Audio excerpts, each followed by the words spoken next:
Hey everyone, and welcome to my channel. Today is part 1 in a 7-part series about my writing journey and other various things in the lead up to National Novel Writing Month.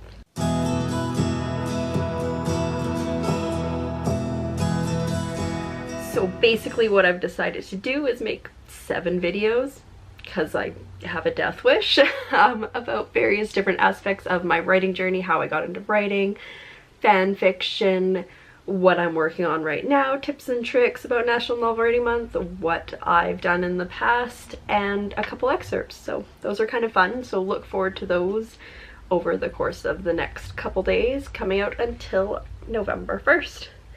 But for this video, we're going to get into how I got into writing, and I don't know, I can't really remember a time when I was younger that I really loved writing. I loved reading. I would read all the time.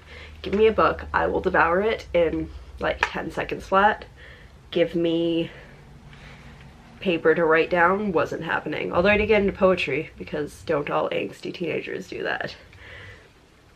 But back to books, like I remember just reading like the little like Christopher Pike or R.L. Stein books and just reading them in like 4 hours and then going to the next one. That is what I spent my childhood doing. Probably why I didn't have a lot of friends, but that's okay. I had book friends.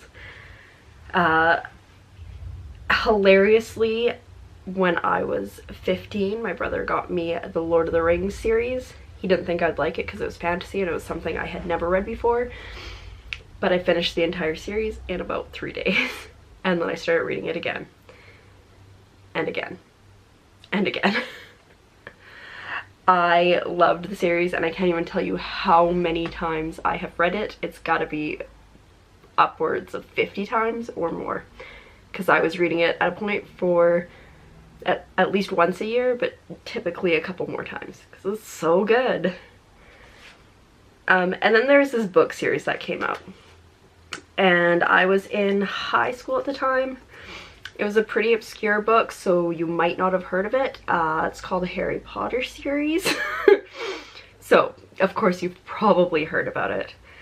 And the first thing I really remember about it were like all the kids in my class who were like super into it, but they're like the popular kids, of which I was not. And so I was like, oh, it's just some trend, it's just some kid's book, like it's gonna go away. It didn't. But I didn't read it at all, had no interest. People in the class started using it for book projects, still didn't use it, or didn't read it at all. And then for Christmas one year, my auntie bought me the first Harry Potter book, and I was like, well, it'd be rude not to read it because she got it for me as a gift. I guess I'll read it. And I did.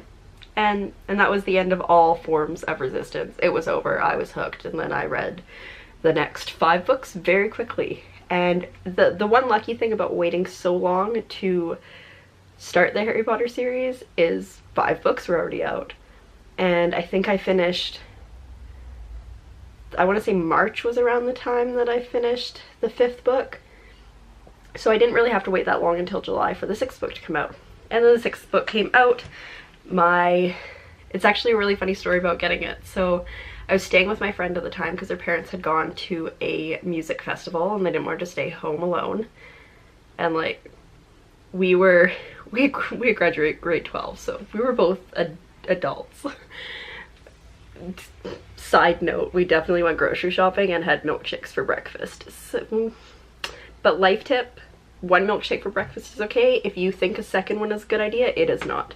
But anyways, I was staying with her and she was working the night that Harry Potter 6 came out, but I wasn't. I had gone out with some friends, we went to a movie, and I said, hey, it'd be super cool if we could go down to the grocery store, because that's where they're doing a midnight release, so I could pick up my copy because I'd pre-ordered it, and pick up a copy for my friend.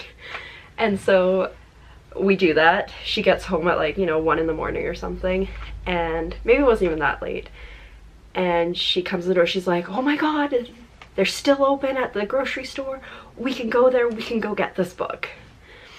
And I just kind of casually hold up the book that I got for her. She reaches into her pocket, grabs $40 out of her pocket, throws it at me, and takes the book and goes, and I didn't really see her for the next little while. So that was a very fun way to get it, and then we both just sat there and read for like the next couple days. So then I finished reading that book. So I'm just scrolling down. I have my notes down here. I'm sorry. I'll try to look up there as much as I can. And then I went away to university and I had to wait for book number 7. I'm totally dating myself right now, but that's fine. So September, October, pretty much through November, I was like, school, this is hard, this is different. And I was doing just a fun social sciences programs, political science, joy.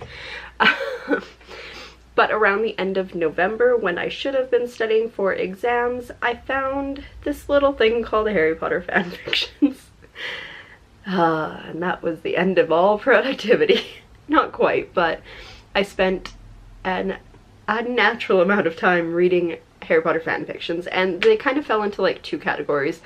The category that was amazing and the author stopped updating, and then the category that wasn't so great and was like crossed with Pirates of the Caribbean for some reason and updated all the time. And so I did my final exams, and I remember thinking I could write something probably just as good as the bad ones. So I decided to write a Harry Potter fanfiction. Why not? And so by the time Christmas hit, I started writing it, and it was terrible. I don't think I knew it was terrible at the time. I think I thought it was the greatest thing that there was, but looking back, it's terrible. Like, I honestly don't know any other way to describe it except terrible. Well, like the first 150 pages of it are terrible. Did I write more than 150 pages? I did. I wrote over 400 pages of this fanfiction, and I think it got better, but to start with, it was terrible. But I did learn a couple things while I was writing this fanfiction, and most specifically, I learned how to write. And it's neat because it was such a long story. I can go back and I can watch my improvement happen page by page. Maybe not like the first 150. I think I like wrote 150 pages and then I stopped for a period, probably because book 7 came out and I wasn't going to continue on. And then I started again and I was better. And it turned out, the second thing I learned was that I love to write. I couldn't believe I'd never tried this before. I love to write and I could do it for the rest of my life, which is something I'm kind of hoping to do. But I do also, in video 2 coming up, talk about my fanfiction in depth, so if you're interested in that, it'll be up tomorrow. So I kept writing. Like I said, I didn't stop writing after the 7th book came out. I thought I would. I honestly thought I would. But I didn't. And then in 2nd year, and this was probably what kickstarted me into getting back into it, is I met 2 friends who were super into Harry Potter and writing and fanfiction. So we would write our stories and then we would read them to each other in university when we should have been doing schoolwork. It's fine. And we'd do story nights. And it was great, and it drove me to write faster, and it drove me to write better, because I wanted to impress them. I wanted to be like, yeah, I see what you did, and that's really cool, but look what I did. And so that really helped me improve my writing style. And then we kind of started to come up with our own story ideas. And so I'd write a bunch of stuff down and put them on the side. But being a student, trying to have a life, and working really hard on my Harry Potter fanfiction all the time meant I didn't really have time for my original stuff. So they kind of all sat on the back burner, and every once in a while I'd go, hey, that's a cool idea, and add a little bit more and put it back on the back burner. But I would always write the ideas down when I got them. Even if it was a stupid little dream, whatever it was, I would write the idea down so I'd have it later. And so at this point, years and years later, I have so many story ideas in various stages of planning and goodness. I know that's not the right word, but some of them are great ideas, some of them are well planned, and some of them are just terrible and I should never touch them. But I have a huge kind of vault to pull from for whatever I want to work on. So I kept writing, but I also did that thing where I went and I got my degree in history. So good job me. I got my education like I was told to. And the great thing is because it was a history degree, I have so much knowledge that I can put into my own worlds when I'm creating them. So I don't regret it for that reason, or for the fact that I discovered Harry Potter fanfictions this way. But in reality, if I had known that I wanted to write before then, I probably wouldn't have gone to school, but I'm glad that I did. I have a lot of tools from history that help me in building my own world and creating stories, so I'll take it. And then I went back to school for a while, and I decided that this wasn't for me. I didn't want to go to school anymore. I wanted to become an author. And so I decided that I was going to do that. So I dropped out, just didn't go back really, and I started working random jobs and writing as much as I could on the side. I figured I'd give myself 8 years to get published, and then if I wasn't published by that point, then I would give up on my dream and get a real job. And it didn't really happen that way. I was working real jobs and I hated them. And I was still writing on the side. And then a couple years after I gave myself that deadline, I was like, this is stupid. If I want to be an author, I'm gonna be an author. I'm not gonna say, you know, at X age, that's it, you're done. No, I'm just gonna keep writing. So I got rid of that self-imposed deadline, and I kept working, and I kept writing, and I kept improving, and I kept adding more stuff to my list. More story ideas, more worlds. Like, I've created an entire world where all my stories are set place in.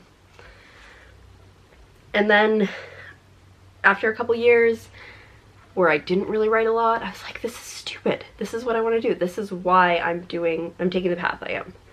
And so I enrolled in some online writing classes. They were video game writing specific classes, but they were super great because they were world building.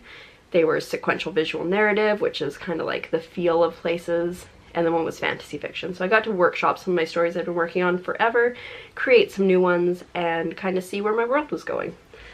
And it was exactly what I needed. These classes gave me the tools that I needed to create my worlds, create my characters, and make them really deep, fleshed out characters and in-depth worlds. It was something I didn't have before. It was something I could see in my head, but I couldn't figure out how to put on paper.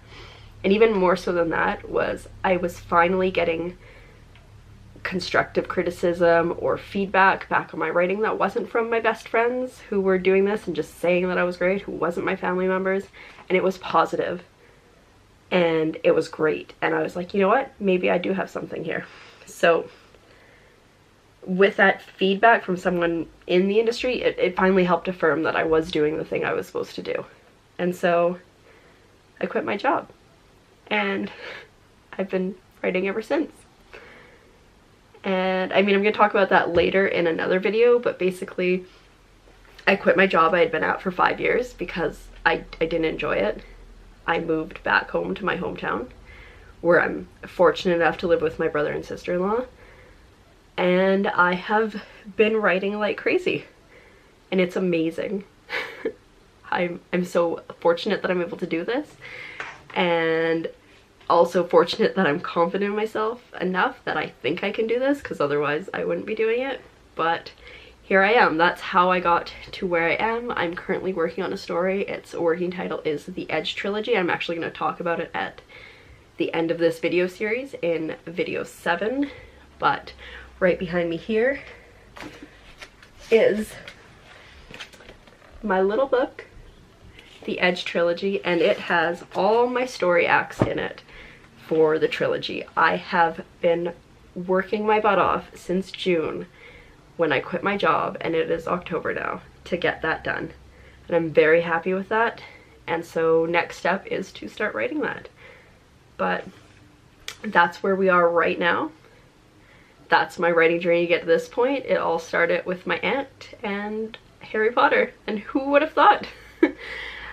So if you enjoyed watching this video and seeing part 1 of my writing journey, feel free to hit that like button, subscribe because there are another 6, well, it's like 6.5 videos coming your way, starting tomorrow with video number 2, well, part number 2 on fan fiction, and going all the way until the end of the month when we launch off into National Novel Writing Month. If that's something you're interested in, hit that subscribe button because I would love to see you come along on this journey, and some of the excerpts that I read are pretty hilarious and terrible. But yeah, I will see you tomorrow for the next video.